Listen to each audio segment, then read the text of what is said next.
town of Black Hollow had always been a place of whispered legends, shadowy figures seen in the woods, ghostly wails echoing from the old mill, and the chilling tale of the Widow's Creek Bridge, where it was said that anyone who crossed at midnight would vanish without a trace.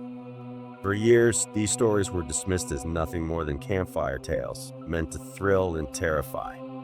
But when journalist Clara Hayes arrives to investigate the myths for her latest expose, she uncovers a truth far darker than anyone could have imagined. The legends are real, and they're hungry. As Clara digs deeper, she realizes that some secrets were buried for a reason, and the town's past is determined to keep them that way. The first time Clara Hayes heard the name Black Hollow, it was from a trembling old man in a diner on the outskirts of the county. His hands shook as he stirred his coffee, his eyes darting to the window as if expecting something to peer back. "You don't want to go there," he warned, his voice barely above a whisper. "Folks who go looking for trouble in Black Hollow, they don't come back." Clara had laughed it off at the time. She had heard it all before, small towns with their tall tales, desperate to keep outsiders away. But now, as her car rattled down the narrow, tree-lined road leading into the heart of Black Hollow, she couldn't shake the unease settling in her chest. The air felt heavier here, the shadows longer, as if the forest itself was watching her. Her editor had called it a fluff piece, a chance to cash in on the growing fascination with paranormal tourism. Local legends, haunted spots, maybe a ghost story or two, had said. Easy clicks. But Clara had always been drawn to the darker side of journalism, the stories that made people question what they thought they knew. And Black Hollow, with its eerie reputation and long list of unsolved disappearances, was the perfect subject. The town was exactly what she expected. Crumbling buildings, rusted street signs, and a population that seemed to have aged with the place. The locals eyed her with suspicion, the conversations halting as she passed. At the town's only motel, the clerk handed her a key with a warning, "Don't go out after dark. And whatever you do, stay away from Widow's Creek Bridge." Clara smiled politely, but her mind was already racing. Widow's Creek Bridge. The name had come up in her research, tied to the most infamous of Black Hollow's myths. According to legend, the bridge was cursed, a place where the veil between worlds was thin. Those who crossed it at midnight were said to be taken by the spirits, never to be seen again. It was the perfect starting point for her investigation. That night, armed with a flashlight and a voice recorder, Clara made her way to the bridge. The moon hung low in the sky, casting an eerie glow over the water below. The air was unnaturally still, the usual sounds of the forest replaced by an oppressive silence. As she stepped onto the bridge, the wood creaked beneath her feet, the sound echoing like a warning. She was halfway across when she felt it, a sudden drop in temperature, a chill that seeped into her bones. Her breath came out in visible puffs, and the flashlight flickered in her hand. And then she heard it, a faint, mournful wail that seemed to come from everywhere and nowhere at once. Clara froze, her heart pounding in her chest. This wasn't supposed to happen. Myths weren't real. Ghosts weren't real. But as the wail grew louder, closer, she realized with a sinking dread that she had been wrong. The stories were true. And now, she was part of them. As Clara delves deeper into the mysteries of Black Hollow, she uncovers a web of secrets that stretches back centuries. The town's paranormal myths are not just stories. They are warnings tied to a dark history of betrayal, murder, and a curse that has plagued the town for generations. From the abandoned asylum on the hill to the shadowy figures that stalk the woods, Clara finds herself drawn into a nightmare she can't escape. Each clue she uncovers brings her closer to the truth and closer to the malevolent force that has been waiting for someone like her to arrive. As the line between reality and nightmare blurs, Clara must confront the horrifying truth. Some legends are born from blood, and some truths are better left buried.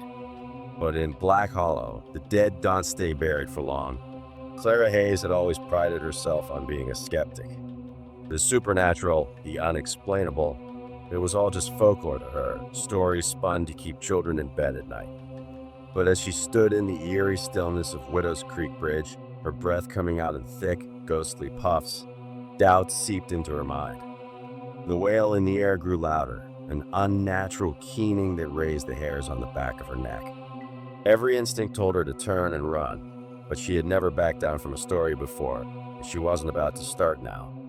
She lifted her voice recorder, her fingers unsteady as she pressed the button. "Clara Hayes, Black Hollow Investigation, Widow's Creek Bridge," she whispered, her voice barely audible over the growing wail. "It's midnight and am experiencing something." Then the sound cut off abruptly, leaving a suffocating silence in its wake. Clara turned sharply, scanning the darkened woods that surrounded the bridge. A movement in the trees caught her eye, just a flicker, the impression of a figure standing among the twisted branches. Then it was gone. Her heart pounded. She forced herself to breathe deeply, trying to steady her nerves. It was probably an animal, she told herself, or her mind playing tricks. The tension in Black Hollow had already sunk its claws into her. But the stories were getting to her. And the worst part, she was starting to believe them. The next morning, Clara sat in the town's only diner, nursing a cup of burnt coffee as she reviewed her notes. The bridge had been just the beginning. Black Hollow was a place that seemed frozen in time, haunted not only by ghosts, but by its own past.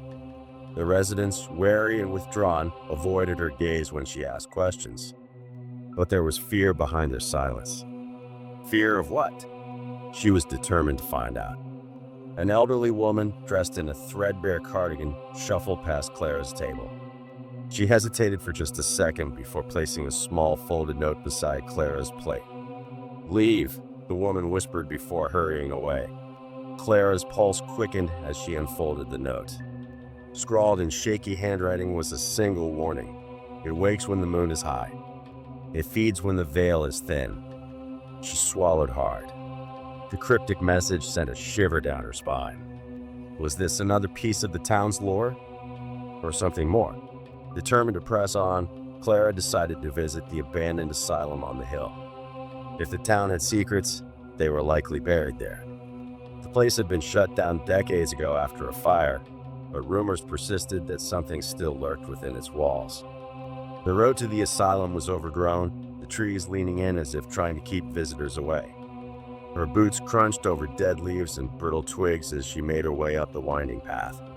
When she finally reached the entrance, she was met with a towering structure of decayed stone, its windows shattered like empty eyes staring down at her. She hesitated only a moment before stepping inside. The air was thick with dust and the scent of mildew. Her flashlight beam danced over peeling wallpaper and rusted gurneys, the remnants of a place that had once been alive with suffering. The silence was absolute until it wasn't. A whisper, faint, unintelligible. Clara turned sharply, her flashlight trembling in her grasp. "Hello?" she called, her voice barely above a whisper. Then a loud bang echoed from deeper inside the building. She sucked in a sharp breath. It could be an animal or a squatter, but something about the sound felt wrong. Reluctantly, she moved forward, drawn by the curiosity that had always been both her greatest strength and her greatest weakness. As she rounded a corner, she froze. In the dim light, a figure stood at the end of the hall. Too tall, too thin, its limbs unnaturally long. His face, if it had one, was hidden in shadow. The air around it shimmered, as if reality itself was bending. Clara took a step back. The figure moved forward. Her breath hitched. Then it was gone. A cold dread seeped into her bones. Whatever was happening in Black Hollow, it was no longer just a story. It was real, and it was watching her. Over the next few days, Clara pieced together a horrifying truth. The legends of Black Hollow were not myths, they were warnings. Centuries ago, the town had made a terrible mistake. A betrayal, a sacrifice, a curse that had left Black Hollow bound to something ancient and insatiable. The disappearances weren't random, they were offerings. The town had learned to live with the horror, accepting that every few years, someone had to be taken to keep the entity at bay. But now, it was waking up. The notes left for Clara, the warnings from the townsfolk, it was all leading to a single, undeniable conclusion. She was next. She needed to leave. But would the town let her?